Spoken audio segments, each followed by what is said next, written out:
వెంకటరెడ్డి గారు విన్నారు కదా, చెప్పండి. ఇటు బీఆర్ఎస్ చెప్పడం కావచ్చు, అటు కాంగ్రెస్ అంటున్నది కావచ్చు. ఓవరాల్గా చూస్తే కనుక చాలా చాలా లోటుపాట్లు ఉన్నాయి. ఖచ్చితంగా తప్పుల తడకగానే వెళుతోంది ఈ సిస్టమ్ మొత్తం, ఎస్ఐఆర్ సిస్టమ్ అని వీళ్ళు అంటున్నారు. అంటే దీనికి సంబంధించి అసలు ఏం చెప్తుంది బీజేపీ? ఇప్పుడు ఒకటి రమణ గారు, ఎస్ఐఆర్ ప్రత్యేక విస్తృత రివిజన్ అనేటువంటిది అవును, రాజ్యాంగబద్ధంగా ఏర్పడినటువంటి అన్ని హక్కులు కలిగినటువంటి అటానమస్ బాడీ అయినటువంటి election commission of India conduct చేస్తుంది, నిర్వహిస్తుంది. దాని బాధ్యతలను ముందుకు తీసుకుపోతున్నటువంటిది. ఇక్కడ భారతీయ జనతా పార్టీకి సంబంధం ఉండదు. కేంద్ర ప్రభుత్వము, ఈ ఎలక్షన్ కమిషన్, ఈ రెండు కలిసి చేసేటువంటి ఒక కార్యక్రమం. ఇది కొత్తది కాదు ఈ దేశంలో. కాంగ్రెస్ వాళ్ళకి అర్థం కావాలా, వాళ్ళ పీరియడ్లో నాకు తెలిసినంత వాళ్ళకు 2-3 సందర్భాల లోపల ఈ రివిజన్ జరిగింది. 2002 తర్వాత 24 సంవత్సరాల తర్వాత ఫస్ట్ టైం రివిజన్ జరుగుతుందండి. ఎవడు బతికున్నాడో, ఎవడు చచ్చిపోయినాడో, ఎవడు అర్హుడు కాదు అనేటువంటి పద్ధతి లోపల కాకుండా, మూసబోసినటువంటి పద్ధతి లోపల ఎలక్షన్ కమిషన్ అధికారులు రాష్ట్ర స్థాయిలో ఉండేటువంటి వాళ్ళందరూ తయారు చేసినటువంటి వాటిని ఉన్నారా లేరా అని చూడకుండా మనకి ఎలక్షన్లు జరిగిపోతున్నటువంటి సందర్భం. ఇప్పుడు కాంగ్రెస్ పార్టీ, దాని మిత్రపక్షము, ముఖ్యంగా బీఆర్ఎస్ పార్టీ తెలంగాణలో మాట్లాడుతున్నటువంటిది ఏమిటంటే, ఓడిపోయేటువంటి మనస్తత్వం కలిగినటువంటి పార్టీలు ఇక మనం గెలవం, ఎట్టి పరిస్థితుల్లో ప్రజల మద్దతు మనకు లేదు అని భావించినప్పుడు ఇప్పుడు ఆడలేక మధ్యలో ఓడిందని మొహం లేక అద్దం పడగొట్టుకున్నట్టుగా వాళ్ళు మాట్లాడుతున్నటువంటిది. ఇవాళ కాంగ్రెస్ పార్టీ దేశవ్యాప్తంగా రాహుల్ గాంధీ నాయకత్వం లోపల మాట్లాడుతున్నది ఏమిటి? బీహార్లో ఓపెన్ చేశారు, అక్కడే దొంగ ఓట్లు తీసేసినారు, అది ఇది రకరకాలుగా చెప్పినారు, బెంగాల్లో చెప్పినారు. ఇది ఎలక్షన్ కమిషన్కు సంబంధించినటువంటి అంశము. ఎలక్షన్ కమిషన్ కూడా భ్రష్టు పట్టించినారు.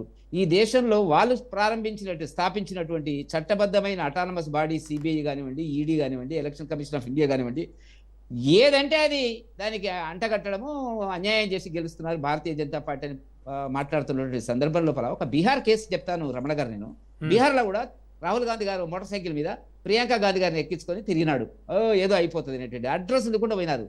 మళ్ళీ ప్రజలు ఇచ్చిన తీర్పు, ప్రజలు ఏమి రాలేదు కదండి. ఓకే సార్, వెంకటరెడ్డి గారు ఒక్క సెకండ్. ఇప్పుడు ఈశాన్య రాష్ట్రాల్లో, నుమాన్ గారు ఒక్క నిమిషం. వెంకటరెడ్డి సార్, మీకే క్వశ్చన్. ఇప్పుడు ఈశాన్య రాష్ట్రాల్లో ఎస్ఐఆర్ అమలు పరిచారు. ఎస్ఐఆర్ ప్రకారం సమగ్ర నివేదిక సమర్పించుకుంటూ వెళ్ళింది, ఓట్ల సవరణ చేపట్టింది అంటే ఒక మీనింగ్ ఉంది. మిగతా ప్రాంతాల్లో కూడా, అంటే మిగతా స్టేట్స్లో కూడా ఎస్ఐఆర్ అమలు పరచాల్సినటువంటి అవసరం, ఎందుకంటే రోహింగ్యాలు వాళ్ళు విషయం తెలుసు మనకి. నేను వెనకముందే మీరు అన్నారు, బీహార్ లో బంగ్లాదేశ్ నుంచి వచ్చిన వాళ్ళు ఇప్పుడు అందరు వెళ్ళిపోతున్నారండి. మీరు చూస్తున్నారో మీడియాలో చూస్తున్నారో లేదో, ఎంతమంది వేల మంది. ఎగ్జాంపుల్ చెప్తా, మన పక్కనున్న ఎగ్జాంపుల్ చెప్తా. మహేశ్వరం మా కాన్స్టిట్యున్సీ, రంగారెడ్డి జిల్లా, హైదరాబాద్ ఆనుకొని ఉంటది. చంద్రాయనగుట్ట, పాడి షరీఫ్, మళ్ళీ జల్పల్లి, బాలాపూర్, ఈ ప్రాంతాల లోపల ఎంతమంది రోహింగ్యాలు అక్రమంగా వచ్చి నివాసం వేళ ఉంటారో చెప్పగలుగుతారు? ఏం చేస్తున్నారు?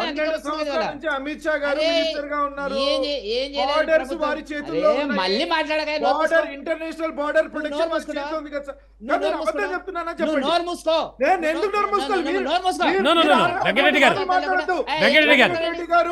గారు అభ్యంతరం పెట్టడం లేదు. ఆయన మాట్లాడితే నేను మాట్లాడిన రమణ గారు, మీరు కూడా తప్పటి తర్వాత చెప్పుకో. మీకు ప్రజల మద్దతు లేదు, గెలిచే సత్తా లేదు, ఇలా మాట్లాడుతున్నారు. నేను ఛాలెంజ్ చేస్తున్నా. నేనే దేశం నిలబెట్టిరా అమ్ముకున్నారా నాకు అనవసరం.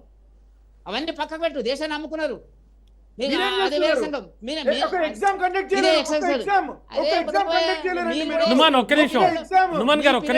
పీరియడ్ లో ఎన్ని ఎంసెట్లు ఉంటాయి ఇక్కడ తెలంగాణ ఉమ్మడి రాష్ట్రం లోపల? ఎన్ని ఎంసెట్లు ఉంటాయి? మీరు ఎన్ని ఎంసెట్ నేను వినో ఒప్పుకోలేదు. మీకు వచ్చినటువంటి ప్రాబ్లం ఇది. మీకు లేదు, రాహుల్ గాంధీ గారికి లేదు, రేవంత్ రెడ్డికి అంతకంటే లేదు. రేవంత్ రెడ్డికి అంతకంటే లేదు. వినో వాస్తవాలు చెప్తా. వెంకటరెడ్డి గారు మీరు చెప్పండి. వెంకటరెడ్డి గారు నేను చెప్తున్నాను. ఆపండి ఆయనను. మహేశ్వరం ఒక ఎగ్జాంపుల్ అండి పక్కకి. అక్కడ మా అభ్యర్థున్నాడు శ్రీరాములు యాదవ్ గారు, గతంలో పోటీ చేసి ఎన్నికల్లో పోటీ చేసి 1,00,000 ఓట్లు సంపాదించినటువంటి అపారమైన ప్రజల అభిమానం కలిగినటువంటి నాయకుడి మీద ఈ ఇష్యూ తీసుకొస్తే ఆఖరికి ఎటువంటి పరిస్థితి ఏర్పడ్డదంటే, ఆయన మీ రెక్కి నిర్వహించి ఆయన మీద దాడి చేసే పరిస్థితికి వచ్చింది. పోలీస్ కంప్లైంట్లు నడుస్తున్నాయి ఇవాళ. మీరు ఎగ్జాంపుల్ తీసుకోండి. నేనేం ఛాలెంజ్ చేస్తున్నా, రేవంత్ రెడ్డి గారికి ఛాలెంజ్ చేస్తున్నా. మహేశ్వరం మీరు పైలట్ ప్రాజెక్ట్ కింద చేసి చెప్పండి ఎంతమంది ఉన్నారు. విపరీతంగా అక్కడ రోహింగ్యాలు వచ్చి నివాసం ఏర్పరిచినారు? ఈ రాష్ట్రంలో మన హైదరాబాద్లో ఉండేటువంటి ఒక ప్రాంతీయ పార్టీ, మతపరమైన ప్రాంతీయ పార్టీ వాళ్ళకు మీ బీ టీమే దానికి కదా. ఒత్తేస్తే మా టీమా మీ టీమా మీ బీ టీమే. చట్టాపట్టాలు వేసుకొని తిరుగుతున్నారు కదా మీరు. ఎందుకు సిబిఐని ఎందుకు ఇస్తున్నారు? పంపియండి. నేను రేపు మీరు ఎందుకు పంపియండి పంపరు? సిబిఐని. మీరు చెప్పండి, స్టేట్మెంట్ ఏమనండి రేవంత్ రెడ్డి గారిని, ఏమని మజ్లిస్ ఎందుకు? పార్టీ మేము వ్యతిరేకమని శుభేంద్ర చెప్పమని అధికారికి ఎట్లా ఏం తీసుకున్నారు? చెప్తున్నా చెప్పమనండి. హిమంత బిశ్వ మీకు శర్మ దమ్ము ఎట్లా ధైర్యం ఉంటే తీసుకున్నారు? చెప్పండి. మీరు ఎందుకు ఏమని? చెప్తలేరు? ఎందుకు ఏమని? రాసుకొని పూసుకొని తిరుగుతున్నారు? ఎందుకు రాసుకొని పూసుకొని మేమెందుకు తిరుగుతున్నారు? పూసుకుంటాము? అరే మీరు రేవంత్ రెడ్డి ఎక్కడ తిరుగుతున్నాడు? మీరు మీకేం తెలుసు? తీసుకెళ్తారా ఆయనని? మీరు మాట్లాడుతున్నారు. మీరు వెస్ట్ బెంగాల్ కి తీసుకెళ్తారు, నేనది బిహార్కి కాదు. తీసుకెళ్తారు, మీరు కోట్లని divide చేస్తారు. మీరు అట్లా మాట్లాడితే నేను మాట్లాడే పద్ధతి వేరే ఉంటుంది. ఉమాయన్ గారు మీరంటే గౌరవం ఉంది, మాట్లాడకండి. Don't talk extra. మీరు మాట్లాడకండి. నేను మాట్లాడను. మీరు మాట్లాడినప్పుడు నేను మాట్లాడను. నా ఓకే మర్యాద అది. నుమన్జీ ఒక్క నీకు సెకండ్ మర్యాద మీరు ఒక్క నిమిషం ఆయన ఎందుకు చెప్పండి. మాట్లాడతారండి? మాటికి మాట్లాడతారు. ఓకే చెప్పండి ఇప్పుడు చెప్పండి. బీహార్ లో ఏం జరిగిందండి? బీహార్ ఎగ్జాంపుల్ చెప్తా. మరణించిన వాళ్ళు 22 లక్షల మంది, Hmm. రెండు సార్లు ఓట్లు ఉన్న వాళ్ళు 7 లక్షల మంది, నివాసాన్ని బదిలీ చేసి ఒక అసెంబ్లీ నుంచి ఇంకో అసెంబ్లీకి వెళ్ళిన వాళ్ళు 36 లక్షల మంది, పెండింగ్ ఉన్నవి ఇంకా రికార్డులోకి రానట్టు 1,65,000, మొత్తం కలిపితే 65 లక్షల మందిని తొలగించినారు. అక్కడ తప్పానండి.